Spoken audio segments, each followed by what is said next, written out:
This episode of Housing for Good is brought to you by listeners and supporters just like you. If you believe in creating safe, stable, and affordable housing for everyone, consider supporting the McPherson Housing Coalition. Your donation helps us provide housing solutions, support services, and hope to those who need it the most. To donate, visit our website, McPhersonHousingCoalition.org. All donations are tax deductible. Thank you.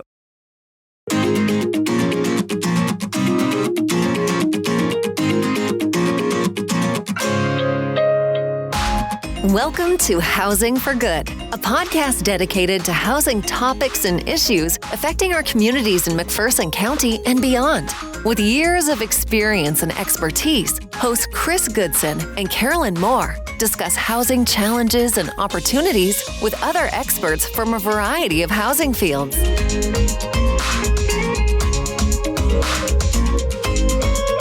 Hello, and welcome to this week's episode of Housing for Good. I'm Carolyn. And I'm Chris. And so, Chris, do you have any news for us today? You know, I was supposed to prepare some news, and Joey's been sending me emails all week. So, Joey, what was the news I was supposed to talk about? You're supposed to talk about the housing situations of the affordable housing and what was happening with the mobile homes in Florida. Oh, yeah, I don't have it with me, but basically, okay, yes. So housing continues to be out there in the forefront. It's everywhere. Yeah. I mean, the president has even talked about, because we talked about this last week, where the president is now talking about not allowing large corporations to come in and buy these huge swaths of homes. Mm-hmm. I mean, I don't know in a free market exactly how you do that, how you put together policies that are fair. You know, there are people who are individuals who own a lot of property, and they're good landlords. You know, not everybody is a slumlord. So we have some great landlords out there. So I just don't know how you do that with a free market. But I am happy to see that housing continues to be at the forefront, mm-hmm. and that people are understanding there's a lot of causes to this homelessness. And people, you know, like my son, when he got out of college, I think it took about a year before he could find mm-hmm. something that was reasonable in his price range that he could afford for his first home. And, you know, we tried to put him in something that was that he could afford, that he could maintain, that he could learn how to be a homeowner. Mm-hmm. That was really important for us. So anyway, so that's the news. I'm just really excited. And this is something, it's a national issue. It's an international mm-hmm. issue.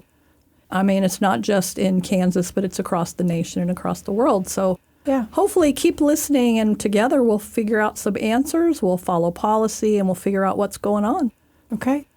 And another piece of news we have is Brush Up Mac. Mm-hmm. So Kim Krupper, our new case manager, has been helping get homeowner letters ready to be mailed out. And then also bulletins will be sent to the churches with the volunteer and homeowner application. And so if you're a homeowner listening, you can pick up a application at Chamber of Commerce or Senior Center, or you can go to McPhersonHousingCoalition.org, and there is a button there under Brush Up Mac.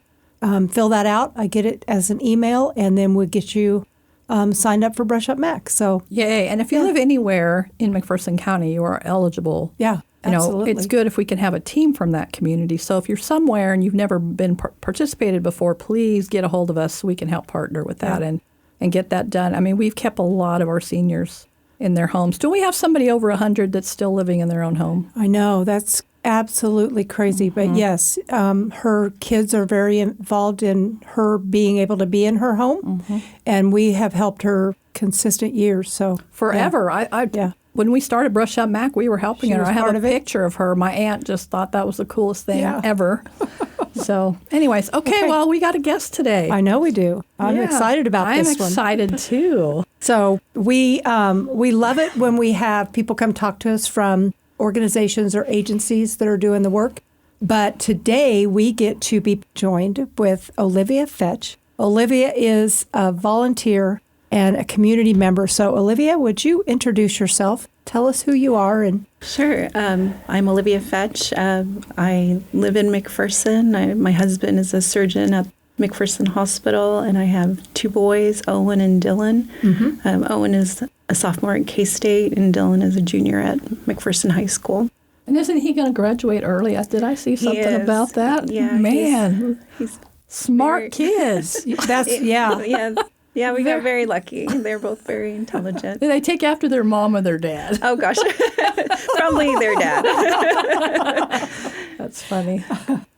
Okay. Right. Well, so you are an active volunteer and community member. Tell us how you first got involved in volunteering.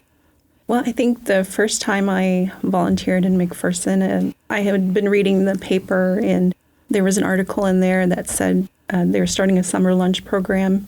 The United Way and the McPherson Community Foundation were collaborating, and they just needed people to come and help volunteer and deliver the food. She's like everywhere. Have you ever noticed that? I have noticed that. Everywhere. I mean, no. we're doing our little thing, but she's over here and involved with housing and food and Christmas. And So I'm just going to say that is because she's a very informed community member. well, that's true. You know, how many times do you hear people say, well, I didn't know that was going on? Okay, well, people are trying to put the information out there. So pay attention Right. and then be involved like Olivia. So, Well, I think she also has a big heart. I would agree with that. I could tell a story, and I couldn't decide whether I should tell this story. It's not a bad story, but so years ago, her and I were at an event. I won't tell you too much because then people will say, oh. But anyway, so we were at an event, and somebody said at the event, well, I took my kids through the trailer park so they can understand how they need to go to college. And I was horrified. Oh, my gosh. This one over here just handled it and said, hey, Chris, aren't we getting ready to do Brush Up Mac? And totally changed the whole environment just by that one comment. I will never forget it. And I don't know if you remember when that happened. I'll tell you about it later. So I don't want to call anybody out since we live in a pretty small town. Yeah. But it was just amazing how she handled it. It wasn't aggressive. It wasn't mean. But she really made them think about what they were saying. Because I was horrified. I'm just sitting there with my mouth open and saying, how do I, what? Yeah. Yeah, it was horrible. Yeah, so many times people say things without even meaning to. So the school lunches that you helped with, was that during COVID? No, this was back in probably 2010. They did the summer lunch program. And at that time, the United Way was involved. Brenda Sales was the director at the time. And we would purchase the food at Dillon's, pick it up, and then we would bring in groups to pack the food. And I think we had about 10 different routes, so we needed drivers to do the routes. And that's what I initially did. I was a driver with my good friend Heather, and we would deliver the food. And one of the things that we thought would be beneficial as well was to buy gallons of milk. And so we did that on our own and just wanted, because we knew we had little kids, and hey, everybody needs milk. So that was something we also did. And it was really rewarding. And then I think the next year, Becky Goss said, hey, we need somebody to be in charge. Will you be in charge? And so Heather and I ran that program for several years, I think. I can't remember. It's been a while. So did you go to their house? Is that how you did? Did you drop it off at the house? I don't really remember this. Yes. Yeah, we would. So you actually went to their home and dropped off the food? We did. Yeah, we would pack the food. We would have different groups come in, like the Ulster Project at the time. They would come and help us, and sororities and other people, just friends. Tom Frankenfield and Judy Casey, that's how I got to know them. And I know they were really involved in the community as well for many years. I have to say, we have a really cool community. We do. People are really willing, most people are really willing to step up and help when there's a need. Definitely. So what keeps you doing this? Is it the good feeling that you just see the need? What makes you continue to do it? I think it's a combination of things. Definitely, it makes you feel good when you're making a difference in someone's life. And sometimes it's just something small, like listening to them, or just providing something that you think is always there. Some people don't have food in their refrigerator when they open the door. And I think providing the need, making the social connections is also important to me. You meet all kinds of people. Yeah. So is there a need in the community that stood out to you most, maybe that surprised you the most? Well, besides housing, I think food is a big need here. There's a lot of people that aren't receiving the proper nutrition that they need, and they're making choices like, do I pay the rent? Do I get my car fixed? And so they're not necessarily getting enough food for their family, or the parent is going hungry so their kids can eat. I think it's 49% of our students in McPherson get free or reduced lunches. So I think it is an issue for sure. Yeah. It's always surprising because our medium income is so high. And when I talk to people, I'm like, there's a big disparity between the haves and the haves not, even though our medium income is so high. Definitely. Which makes it, to me, makes it more difficult because we don't always get the resources. They're like, well, McPherson doesn't need help. They got this high medium income. What do we need to help them for? So I think people don't understand. Is there a story that you can think of that really touched you that you went when you went out and volunteered and helped somebody? Or because I don't know if you work with people individually or if you're kind of in the background managing things. I have lots of stories. I think one of the stories that really touched me at the beginning with the summer lunch program is when we brought the milk. And I remember the kids were so excited to get milk. And it was like Christmas to them. Like, oh my gosh, you brought me milk. And I know there were some times when we wouldn't leave the milk. Like we could leave the food on the porch because it was, stuff that could be okay outside. But we wouldn't leave the milk, and sometimes we'd go to a neighbor. I remember an older man sitting on his porch, and I said, hey, this family wasn't home. Would you like this milk? And I remember he got so excited about the milk, too. And so that was just really touching and really showed me that you could make someone's life happy just by giving them some milk. And so that's always been something that stuck with me. So what do you think people misunderstand about the challenges that our community faces? Chris touched on it. People think McPherson is really wealthy. I hear that all the time still. Like, we don't have homeless people. People are doing fine. I think that's a big misunderstanding still all these years later. So I think I encourage people to get out of their comfort zones. We kind of stay in our own neighborhoods at times. And I encourage you to reach out to people that you may not normally reach out to, and you can see different sides of McPherson. Yeah. I would echo what she said, that people don't think we have any homeless here. Well, we built that non-congregate emergency shelter. There are 9 of those 2-bedroom houses that we use for homeless. They are constantly full. And when people call in and want to know about getting somebody into one, I'm like, okay, well, I'll take their information and put it on our waiting list. Oh, you have a waiting list? They're full? Yeah, they are always full because we focus first on families with kids, but we also look at our seniors. We're hearing more and more from seniors. And then thirdly, we'll focus on individuals. But yeah, they're always full. Yeah, it's a big problem. Several years ago, I had heard about a lady living under, or kind of over by Sunflower Bank. She was living in the parking garage. And it was the winter where it was negative wind chill. And I went over there to find her. And she was laying there on cardboard boxes, and she had all kinds of stuff. And I'm like, you don't know me. I'm sorry if you're scared or anything, but I want to help you. Would you be willing to go with me, and I'll put you up in a hotel?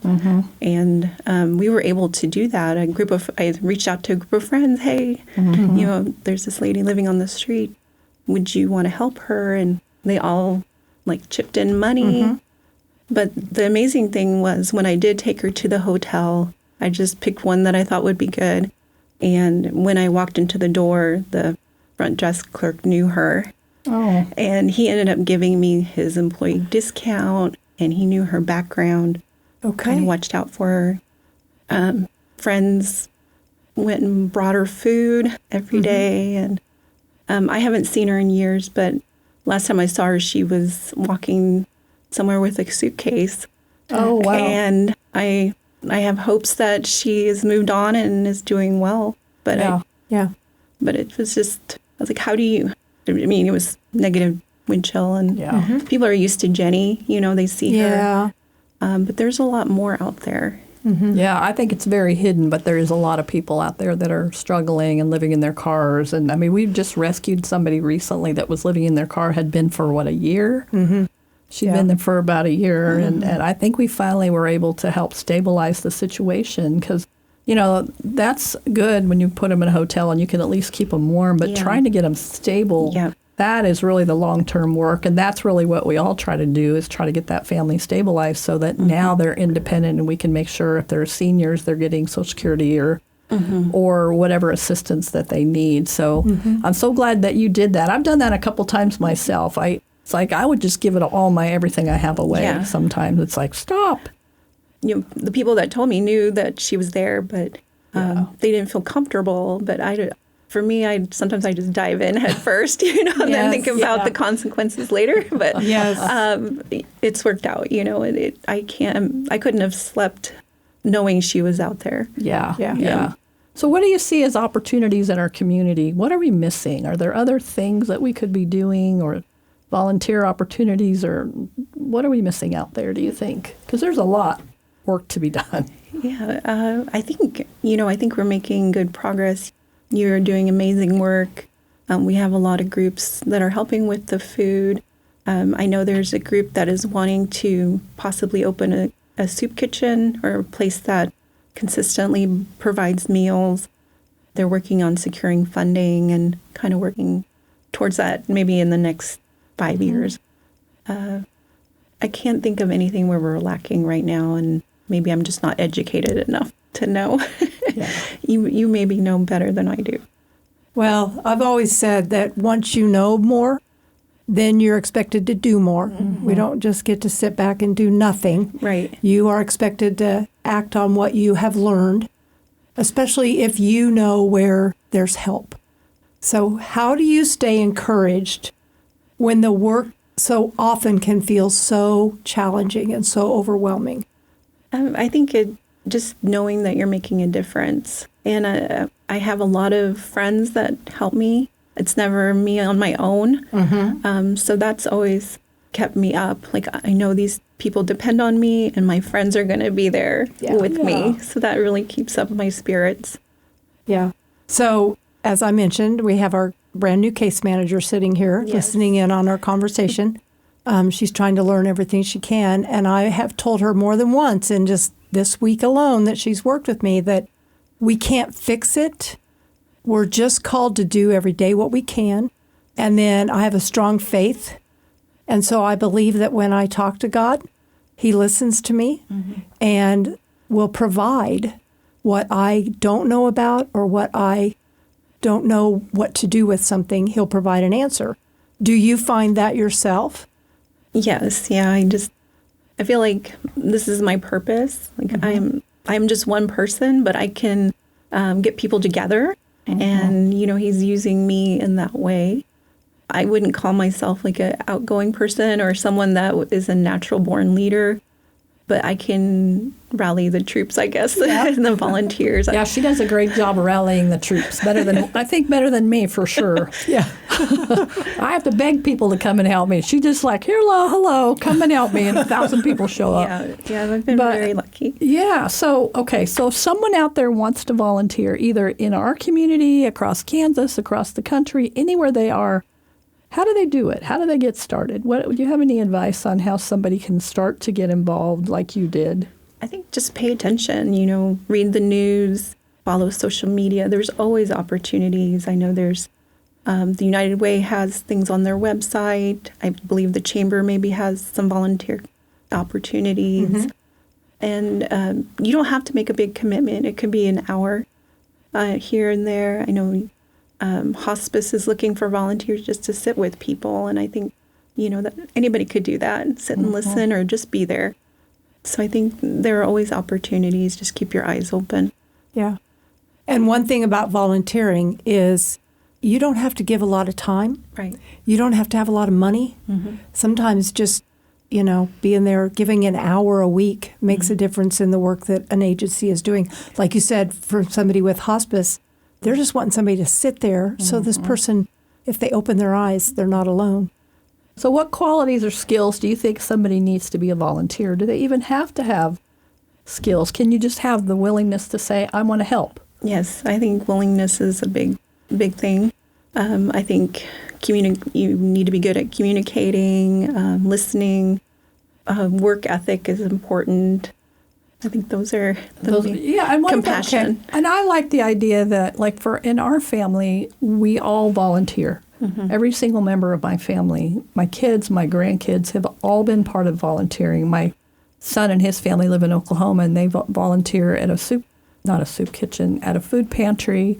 Every week they go in and they help separate food, and it's really important that, for me, that I pass that down, because I feel like our family has been very blessed, not that we haven't worked really hard to get where we're at, but we feel like it's really important then to reach back and pull people forward. And I think that we don't talk about that enough, is teaching our own children how to be good volunteers and how to continue that, even when their life's really busy and crazy.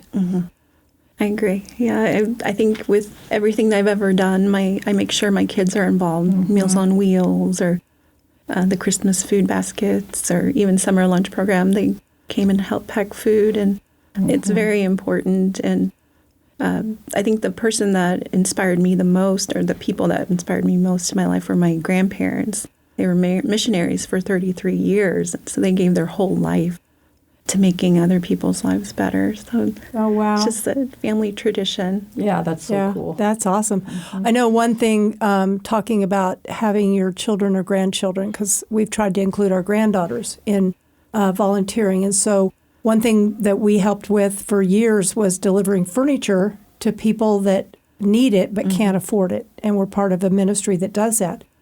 And I can remember taking things into a mobile home and telling my granddaughter, Hannah, now, you may know somebody that lives here, and you are not in any way to make fun or talk about the situation that you see with other people. This is a very private opportunity for us to help somebody that's in a very rough situation.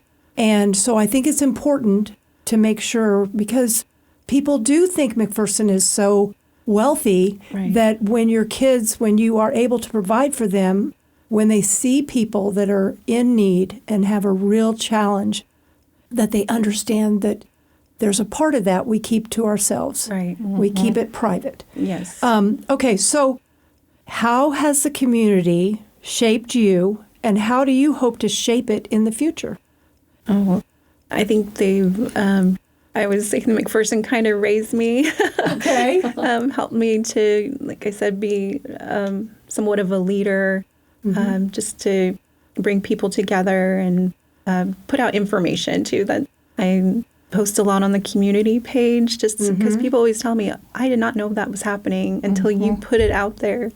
So I think she has more friends on Facebook than I do. I thought she's like a fan favorite on one of them. Oh, look, it's Olivia, the fan favorite. Oh no. I just keep doing it because it's good. like I want to know this, so I'm surely someone else wants to know this information. So. Okay, so what gives you hope about the future of our community specifically? Do you really feel good about the direction that we're taking and the way people are stepping up, or? I do feel good about the direction we're heading. I feel like there's a lot of people that want to do good in our community and want to volunteer and be a part of the process of making things better. Sometimes they just need to know that the opportunities are there, and they're there in a heartbeat. And people will step up. If you're on social media, you will see the negativity and the horrible comments and things like that. But there's so many good people in our community. And they're doing a lot of good things. Yeah, there was a new page that I'm part of now. I forget what it's called, but I was really excited. It had something to do with the schools. Oh, yeah. And it's a positive page now, and I don't have to see. I mean, not that sometimes people's negative comments are not, I don't know how to say this exactly. Maybe there's some truth to it. But then I'm thinking to myself, but how are you becoming part of this solution? If you see this, then what are you doing to try to make it better? And that's what I love about you, is that you see things and you're trying to make them better instead of getting on there with all the negativity. And and in no way doing anything, right? And that drives me crazy. Yeah. Yeah. So how do you think, if more people got involved, what do you think could change? I think that if more people got involved, we would build a stronger community. Because I think when you are helping someone or you're involved with a certain project, you build a connection to that project and to the people involved. So if we do more of that, we become stronger as a whole instead of so disconnected at times. Yeah, good point. So what are we missing? What else is there that we haven't covered about volunteering or getting involved in your community? What else? You have the final word. Oh, gosh. I feel like we've covered a lot. There's a lot of opportunities. The hospital needs volunteers. You can volunteer there. I do that once a week, and it's not hard. I said hospice, the Reuse It Center, the Housing Coalition, all these different places could use you. Yeah. Yeah. I remember when we first moved to McPherson, I had 2 little girls. And my mother told me, because I didn't know anybody, Carrie was working here, she said, if you want a friend, be a friend. Right. And so I took my little girls and we went to the Cedars. And we specifically asked for people who had no family. Nobody's coming to see them. And then once a week, we would go see like half a dozen folks. And, it put that in my daughters to give back. They both are very active in giving back to the community. But I think unless you're taught how to have compassion and how to care for somebody that's not part of your family, I think it's something that needs to be learned. And I think we need to show that to our community and to the people in our community. And like you said, it strengthens the community. It makes us stronger. So wherever you live, just keep all these things in mind. Get Yeah. involved in your community. Be part of the solution. Yeah. That's what's going on across the country and even nationally, internationally. Is like people are out there complaining and saying all these things. Be part of the solution. Get involved. Go to the schools. Go to the hospitals. All the different things out there. It doesn't matter where you live. Yeah. Somebody needs volunteers to help with a specific project that is going to not only help people individually, but it's going to strengthen your community. And people are going to get more connected and care more deeply. And that's when we're going to really solve some stuff. That's right. So this has been our episode of Housing for Good for this week. If you would be interested in being on our podcast, or you know somebody that would be a good guest, you can leave us a review at housingforgood@mcphersonhc.org. And have a great day.